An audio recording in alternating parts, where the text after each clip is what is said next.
Thank you for being here, and let's just get everything going and get our stream started. Looks like we're good to go there. And let's click on this window. So many clicks to get so many things going at one time. All right, that one looks good. That one looks good. That one looks good. All right, Amy's in the house. Welcome, Amy. And I think we are up and running everywhere. So let me kick things off officially. Hello and welcome to InDesign Tuesday. My name is Terry White and it is Tuesday, so that means we're doing an InDesign topic. If you're joining us via Facebook, please like the InDesign Facebook page. That way you can get notified of upcoming streams and events and contests and prizes and all kinds of cool things that happen on the InDesign page on a daily, if not weekly basis. So with that said, today is kind of one of those topics that it's not a new feature, because a lot of times I go back and show things that are, old to me, but have been around in InDesign, for decades, but are new to other people, especially people that are just now starting out in InDesign. All right. Can you guys chime in on Facebook? Make sure you're still there. I can still see your comments, but can you still see everything that's going on? My play button stopped, so I just want to make sure you can still see it. If you can, we're good to go. Adolfo, welcome. Susan, welcome. Colleen, Patsy, Mark, Valder, everybody, and Delphera from Iraq. Lee, thank you for still being there. Okay, so it looks like we're up and running everywhere. Let's go ahead and get started. I don't like to keep the people on time waiting. So with that said, let's switch over to the computer. I've got InDesign open. I've got a document open. And for those of you who are saying, what's type on a path? What does that even mean? Especially if you're new. That means that instead of your type going in straight lines or diagonal lines or upside down, it actually goes around a shape. So as that name implies, type on a path, there must be a path that you have to create somewhere first. And that is true. Type on a path means that you have to actually have a path to put the type on. The path can be any shape. You can create it with virtually any tool. I'm even going to show you some tips and tricks on how to do it in Illustrator, meaning bringing the shapes over from Illustrator, since Illustrator has way more drawing tools. And then we'll see what we can see. We'll also see a couple of tips and tricks for how to format the type as well. And even some things that InDesign does that the other two applications, Photoshop and Illustrator, doesn't do with type on a path. All right, so for example, I've got an InDesign document here. It's a one-page kind of flyer announcement kind of thing. It's about surfing, 4th annual meeting, great event, don't miss it. And I want to put the word or words surfs up around the surfer. So that's where type on a path or path type comes in. So in order for that to happen, I got to create that path. So the easiest way to do that particular path is I'm going to use my ellipse tool. So you have your rectangle, your ellipse, and your polygon. And of course, you've got your pen tool up there to draw any shape you want. But I'm going to go ahead and grab the ellipse tool. And just as a quick shortcut or a tip, I want to do it from the center out, because that way I can kind of make it the size that I need based on the subject. So I'm going to hold down the Option or Alt key to do that. And again, I'm just drawing an ellipse. So ellipses, unfortunately, will either go up or down or left and right. I can't draw it diagonally, but that's okay. I can turn it once I get it the size I want. So that's about the size I want. Maybe a little too big, or maybe not big enough, actually. Maybe something like that. I can always reshape it, resize it. Now, in order to rotate it, I'm going to go back to my selection tool. And then as soon as I move away from one of the handles, I get the rotation tool. So if we zoom in, this will let me resize it, move away from it. I get the ability to rotate it. Move away too far from it, then I'm selecting something else. So right in that sweet spot for rotating. Now I can go ahead and tilt it. And kind of just turn it on its side. You can also do all of this mathematically. So I turned it 36 degrees. If you know exactly how much you want to rotate or scale or move an object, you can do all of that mathematically by typing in the numbers here on the control panel or the properties panel. Now that I've got this kind of rotated, I'm going to move it over, kind of get it in place where I want it to be. Maybe something like that. And now the question that's ultimately going to come up. I created a black ellipse, black stroke with no fill. Does the fill and the stroke matter? Meaning, does it have to have a stroke? Absolutely not. Does it have to have a fill, or can it have a fill? Absolutely or absolutely not. It's up to you. So the fill and stroke, in other words, don't matter. I usually keep the stroke on just long enough to see the path and get it where I want, and maybe even put the type on it and play with it and get it where I want. And then I get rid of the path by just simply changing it to no stroke. All right, but now that I kind of got the ellipse where I want it to be, the next thing, yep, you should be able to see my screen, Lori. Is anyone else having that problem? Could I demonstrate the scissors? Sure, I'll hopefully get a chance to do that. Scissors just simply cuts a path.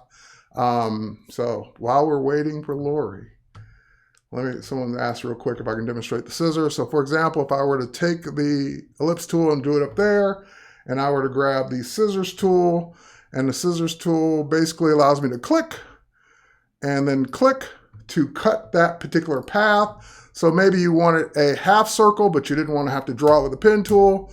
Now I can delete the other part that I cut away from it. Okay, so, and Lori's back.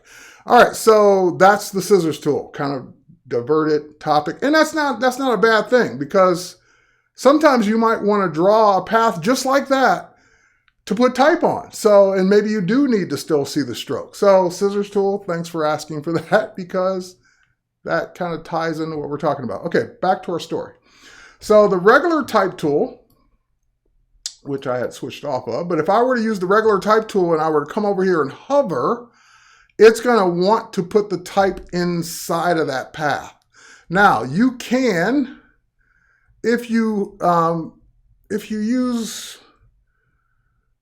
the right key and the right stroke and you get it in the right spot, you can turn it into the path type tool, but it's just so much harder to do it that way. Simply go over to the type tool, hold it down, and choose type on a path, or just hit Shift T to switch to it from the keyboard. Now it knows that you want to put type on some path, so you don't have to worry about clicking in the right spot and holding down the right key and getting it just right in the right mode, because it's already in that mode by default. So as soon as I hover near a path, notice that it gives me that plus sign, letting me know, hey, this must be the path you want to put it on. If you click right now while you got that plus sign, I'm going to assign whatever you type next to this path. If I click now, nothing's going to happen. But if I click with the plus sign, it's going to put it right there. All right, so I'll just go ahead and click. And it put my cursor, did I click? Sorry, hang on for a second. I don't know if I clicked. There we go. There we go. Put my cursor way on the other side. Like my cursor's down on the bottom right-hand side. Why is that? And then it dawned on me when I was playing with this earlier. Oh, wait, what were my defaults? I see I'm on some weird font. I see that my type is centered and not left justified, because it's picking up all the attributes from this particular document.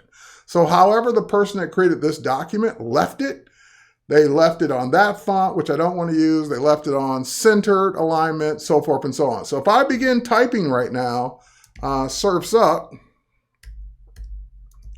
it's typing it way down there where I don't want it.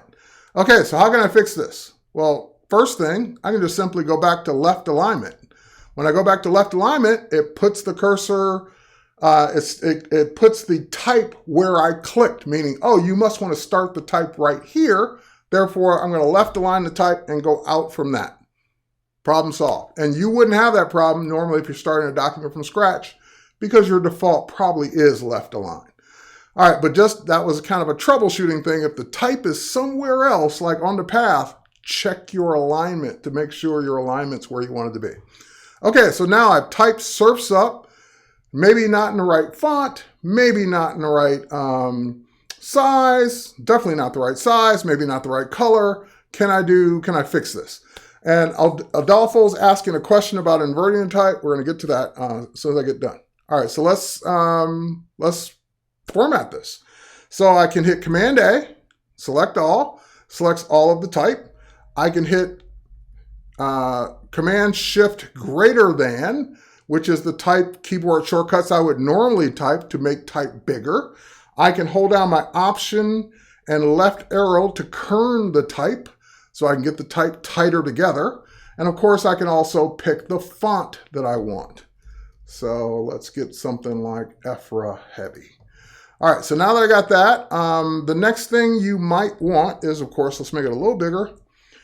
The next thing you might want is you might want to change the color. That's all fair game too. The color is actually what I want it to be, but you could change it to whatever color you want. If you wanted it to be blue, green, whatever colors you've got in your swatches, you can pick one of those colors or go to the color picker and pick whatever you want.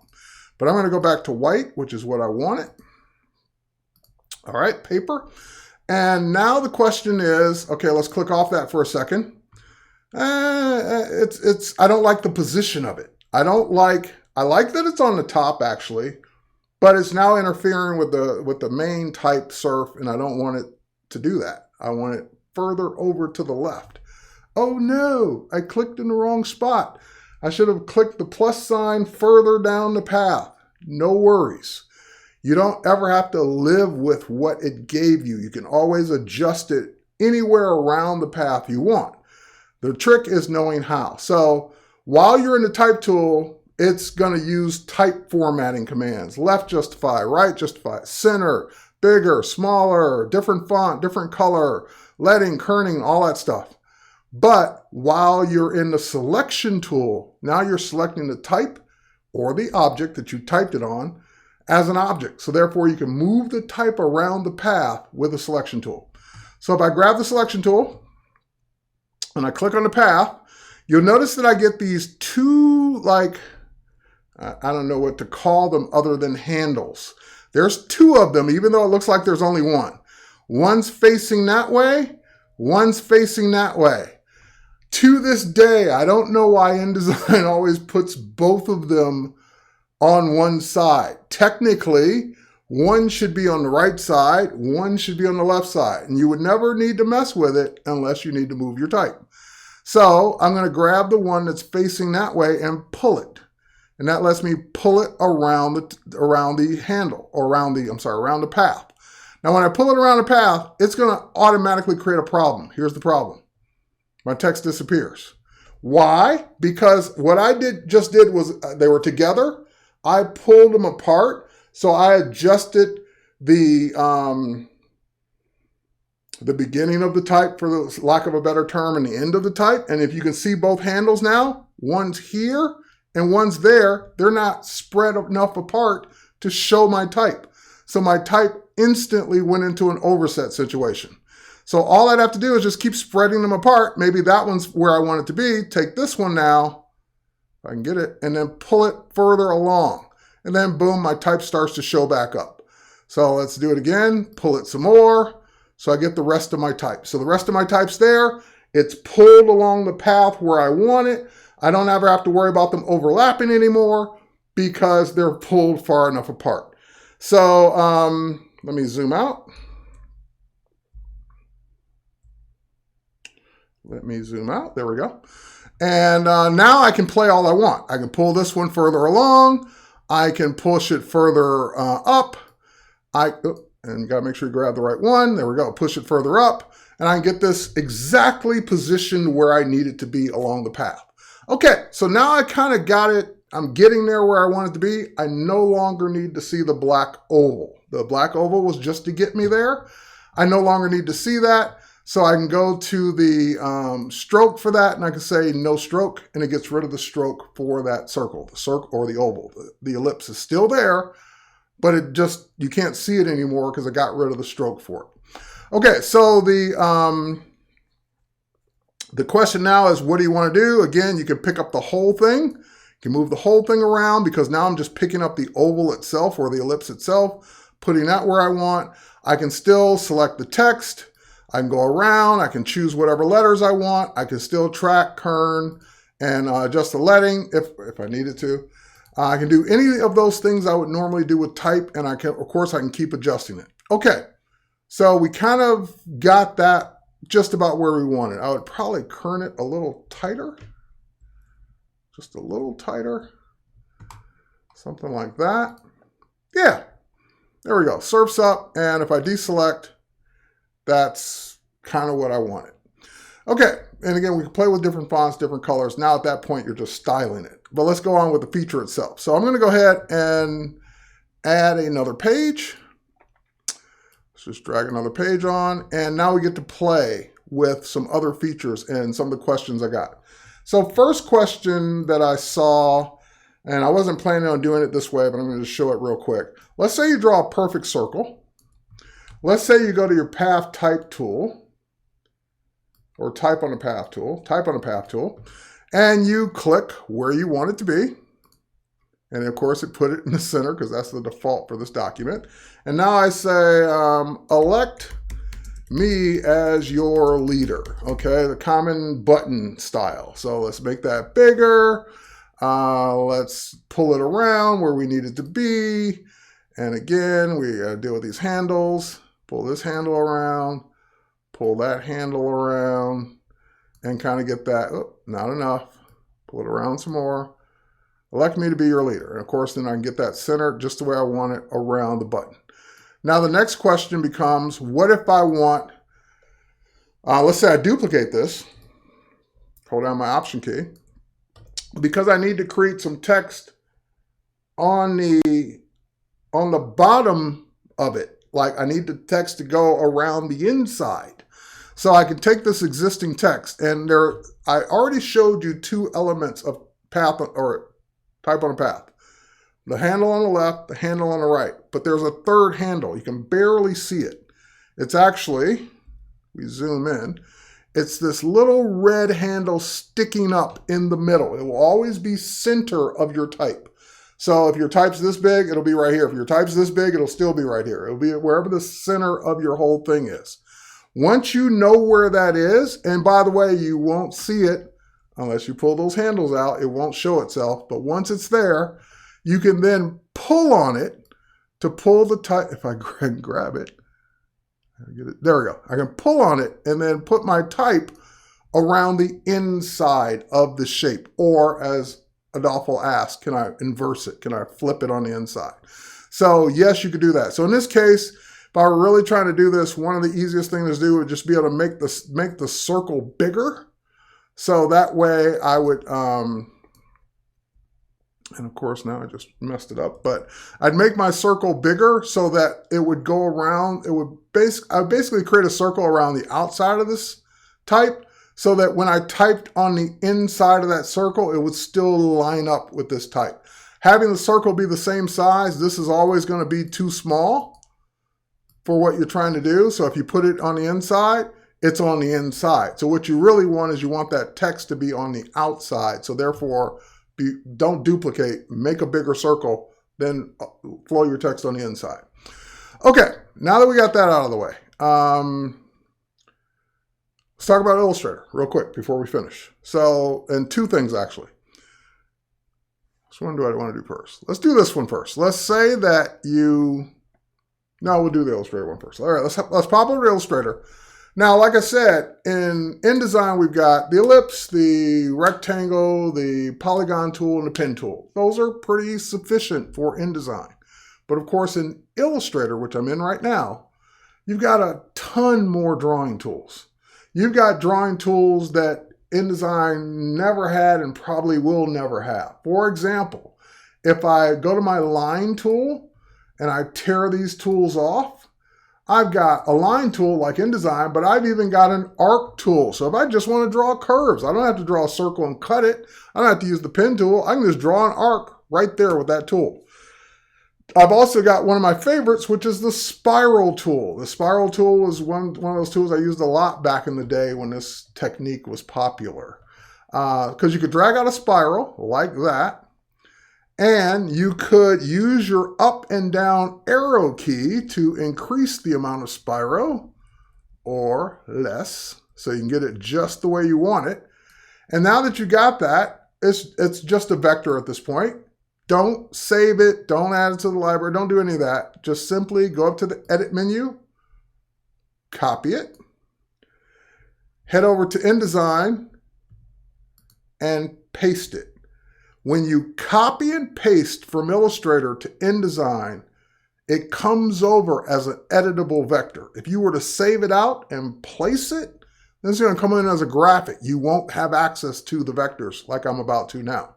So for example, I can take this and I can grab my type tool, path type tool, I keep calling it the wrong thing, and I can go ahead and come near it and click. And of course it's centered again. I'm just going to go ahead and put it back left justified.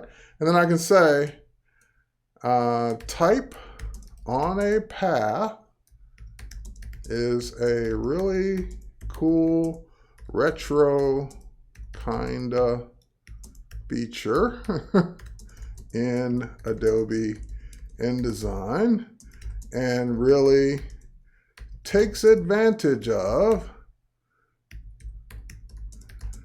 Adobe Illustrator when you, I'm running out of space, when you copy and paste. Okay, I ran out of space. Obviously, we know we can make the type smaller. We can delete some of the type. We can make it fit. There's lots of ways to make it fit. But what if that's not only the problem, I need to also make the type bigger. Now it really doesn't fit because I needed the type size to be larger and I needed to go there. So if you needed to fit, you would still need to do all those things that I just talked about. Make less type, make the type smaller, make the spiral have more spiral, whatever it is. But there's another way. There's a way that InDesign is unique to InDesign. InDesign has always been frame-based, so that means you can have text start in one frame, continue it to another frame. It doesn't stop with just rectangles or ellipses. You can also have text continue from a path to a path, from a rectangle to a path to another rectangle, any shape you want. So it can continue, it can start in one shape and continue into another. So you'll notice that I got the handles immediately because the type exceeded the shape. And on that end handle, there's a plus sign, just like there would be in any other overset situation in InDesign. So with that, I could click and I could continue that text on another path if I wanted to, or just in a regular frame.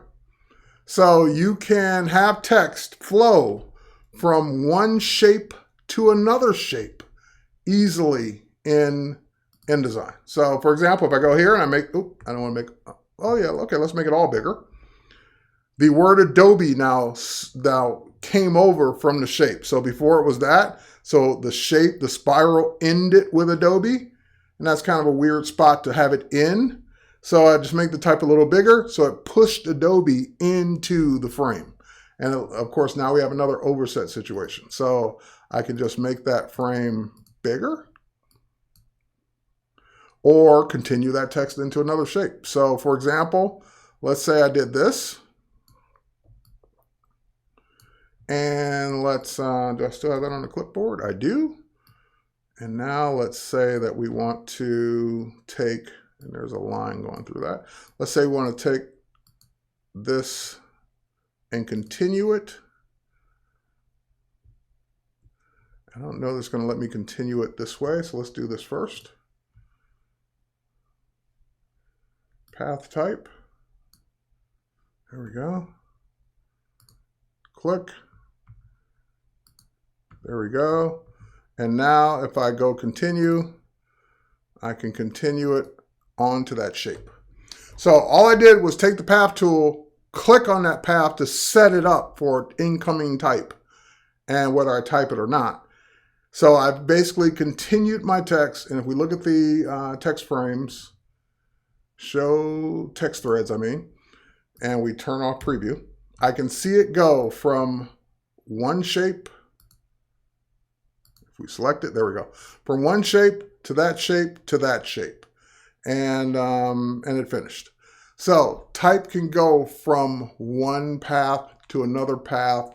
The paths can be any shape, sizes, orientation, whatever you want, any shape you want. And the shapes can come from anywhere. And of course, all of this type is the wrong font. So let's fix that. That's why it's all pink, because I don't have that particular font. So let's go back to where we were. We were using something like Ephra, and now my type is no longer pink, at least not in that case. And you know what? We'll just delete that. Okay. And of course, these are still independent objects, so you can move these around any way you want. So what I hope you'll do is just play around with type on a path and create some, bring it back, but bring it back in the 2019 kind of way. So do something cool with it. Have your type go around, interesting photos, interesting shapes, interesting things that you can do in a creative graphic design kind of way. All right. There's also an option in the menu for type on a path, text on a path. Yes. Can you set it so that it's inside the bottom of the circle? Yes, we did that. Can I play some Detroit techno? I don't have any. Let's see what else. Let's see if I missed anything else before we head out for the day. I love InDesign too. All right. And Victoria says we can see your screen. And hello in Hawaii. Yes, I'm jealous. Okay. So with that said, path type,